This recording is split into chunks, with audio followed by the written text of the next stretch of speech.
ప్రార్థన చేస్తాడు దేవుని. దయా కనికరములు కలిగినటువంటి దేవునికి ఆ దయా కనికరముల కొరకు ప్రార్థన చేస్తాడు.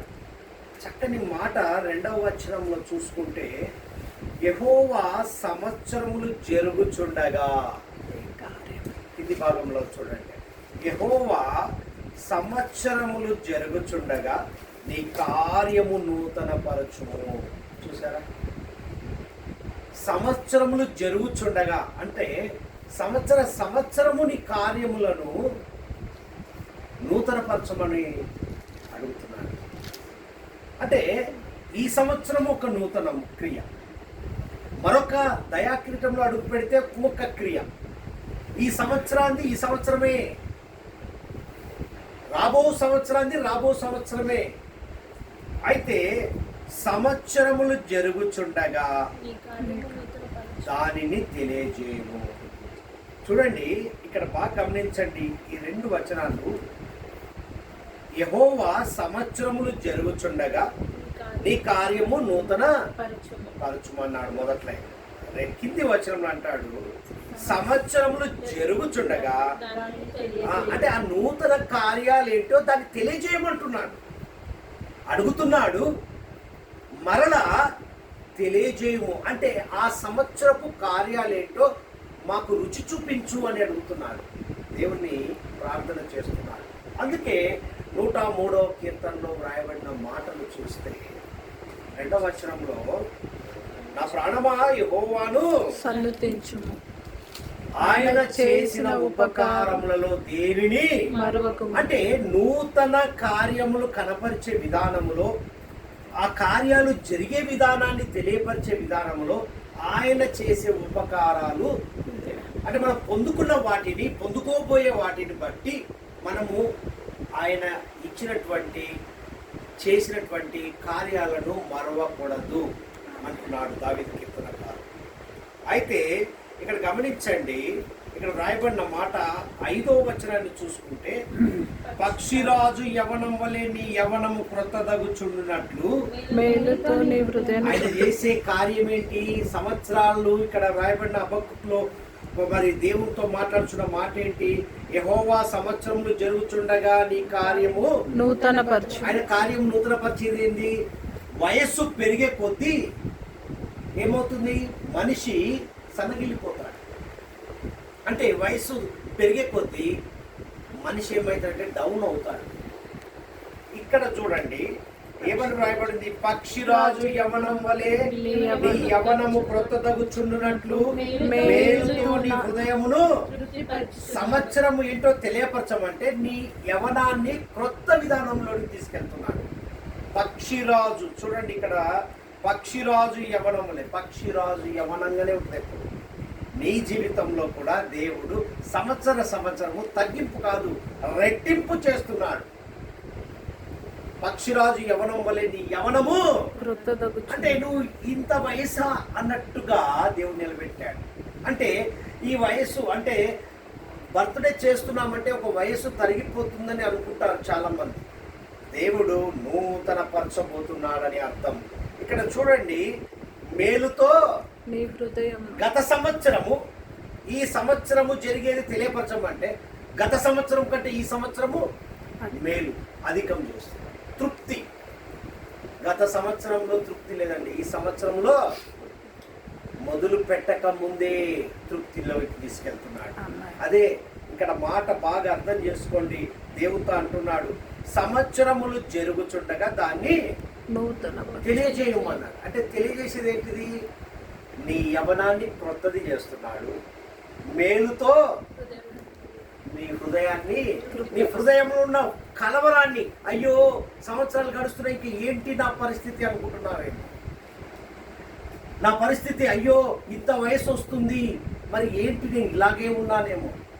సాక్ష్యాలు విన్నాం, ఊళ్ళో అలా అనుకున్నారు, ఇలా అనుకున్నారు, ఇలా విన్నాం, ఇలా సంతోషపడ్డాం. ఇవన్నీ వింటే దేవుడు ఎంత సంతోషపడతాడు? దేవునికి మేము కలుగురుగా. ఆయన చేసే కార్యాలు ఎలా ఉంటాయంటే సంవత్సరంలో జరుగుతుండగా దాన్ని తెలియజేయబడి తెలియపరుస్తున్నాడు. కనులకు తల పూసుకున్నట్టుగానే కనబడుతున్నాయి మనం. అందుకే ఇక్కడ వ్రాయబడిన మాట చూస్తే పక్షిరాజు యవనం వలె నీ యవనము క్రొత్తదగుచున్నట్లు మేలుతో నీ హృదయమును తృప్తిపరచుచున్నాను. ఈరోజు మేలుతో తృప్తిపరుస్తున్నావు కాబట్టి ఈ విధమైన కృతజ్ఞత కోరికని ఏర్పాటు చేస్తున్నాం. ఎంతో మందికి లేదండి ఇది.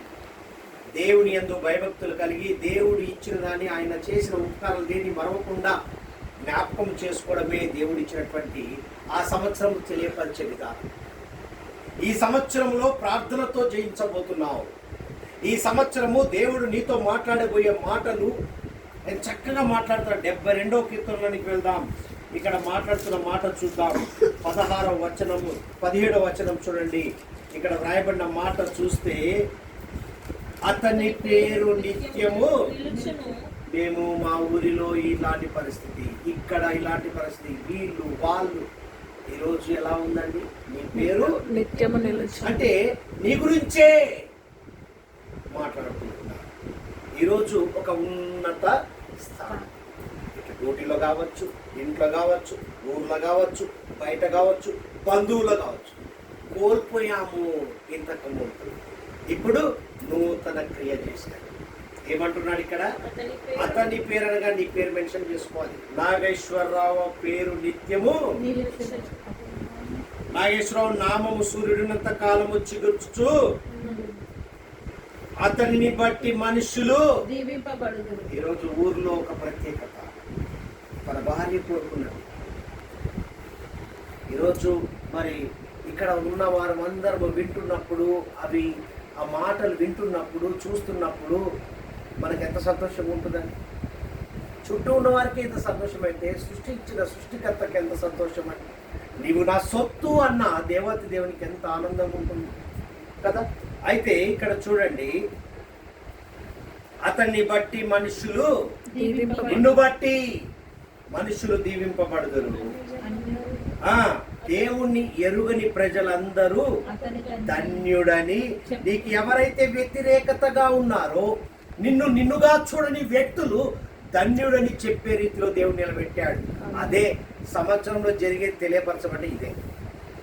ఈ 72వ కీర్తన 17వ వచనంలో మాట్లాడిన మాటలు, హబక్కూకు ప్రవక్త దేవునితో మాట్లాడిన ప్రార్థన, మనవి, ఇదే జవాబు. తెలియపరిచిన విధానం ఏంటంటే, నిన్ను ఊహించని వ్యక్తులు నీ గురించి చెప్పడం, నీ పేరును బట్టి, నిన్ను బట్టి ఊరు దీవింపబడ్డం, సమస్తము దీవింపబడ్డం. నీ కుటుంబం కావచ్చు, నీ బంధువర్గం కావచ్చు, ప్రతి ఒక్కరు, నీతో ఉన్నవారు అందరూ, నువ్వు వెళ్తున్న ప్రతి చోట నిన్ను బట్టి అక్కడ బ్లెస్ అవుతుంది. నువ్వు అడుగు పెడితే బ్లెస్ అవుతుంది. అందుకే అక్కడ వ్రాయబడింది మాట, నీ పేరు నిత్యం నిలిచినట్టుగా ఈ సంవత్సరము జరిపేది నీ కన్నుల ముందు దేవుడు పెడుతున్నాడు. హల్లెలూయా. అందుకే ఆయన చేసిన ఉపకారంలో దేన్ని మరవకుండా నిత్యము కృతజ్ఞతాపూర్వకం. తెస్సలోనికే పత్రిక రాస్తాడు, ప్రతి విషయమునందు కృతజ్ఞతాస్తులు చెల్లించుడి. ఏం చేయక? ఇలాగు చేయుట యేసుక్రీస్తునందు మీ విషయంలో నీ విషయంలో దేవుని చిత్తం ఉంది. కాబట్టి నీ పేరు నిత్యం నిలిచినట్టుగా అన్యజనులు అనగా నీకు వ్యతిరేకంగా ఉన్నవారు ధన్యుడని చెప్పే రీతిలో ఈ సంవత్సరము జరిగే విషయాన్ని దేవుడు బయలుపరిచాడు. దేవుడి మాటలు దీవించుడుగా. ప్రార్థన చేసుకుందాం.